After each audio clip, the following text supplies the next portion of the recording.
আবার না আসতে পারার কারণে যখন মার্শাল্লাহ মহিনুদ্দিনরা এই ক্ষমতা দখল করে তখন সেই গাছগুলা উনি করে যেতে পারে নাই, অসমাপ্ত অবস্থায় আছেন।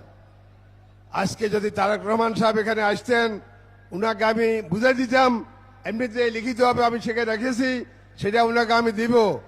উনি কথা দিয়েছিলেন ফেনী একটা সেন্টার প্লেস, এখানে একটা বিশ্ববিদ্যালয় করবেন, একটা ইঞ্জিনিয়ারিং ইনস্টিটিউট, ইঞ্জিনিয়ারিং কলেজ এবং কি মেডিকেল কলেজ থেকে শুরু করে এগুলা সবকিছুই করবেন।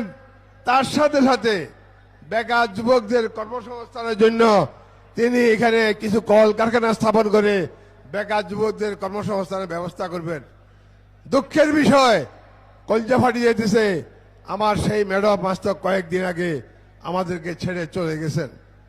তারেক রহমান সাহেব যদিও এখনো পৌঁছেন নাই, বক্তৃতা আমি উনার সামনে দিতে পারি নাই, তাকে আমি অন্তত প্রকাশ্যভাবে ম্যাডামের এই প্রতিশ্রুতি সম্পর্কে বলে দেব।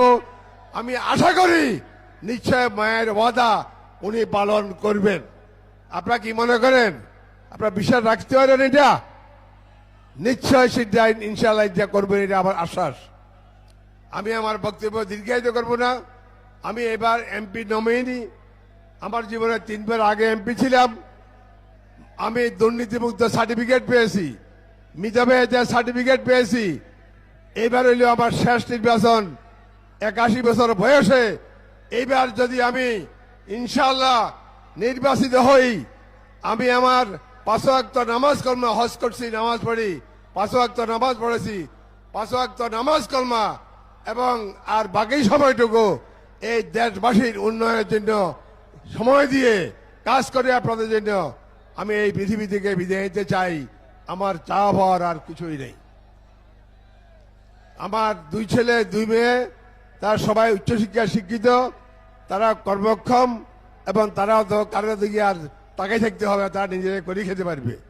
আপনারা দোয়া করবেন যাতে অন্তকে তারেক রহমান থাকতে এই এই এই আমাদের মহান নেতাকে দিয়ে ফেনীর বাকি উন্নয়নগুলা, কলকারখানাগুলো যাতে আমরা করতে পারি, আল্লাহ যেন আমাদেরকে সেই তৌফিক দেন।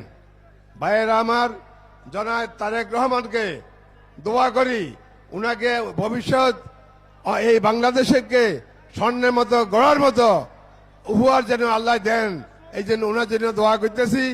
আপনাদের সকলকে আপনার এই উন্নয়নে শরীক হওয়ার আহ্বান জানিয়ে, আপনাদের সবাইকে শ্রদ্ধা সালাম জানিয়ে আমি আমার আজকের মতো বক্তব্য এখানে শেষ করছি। আল্লাহ হাফেজ।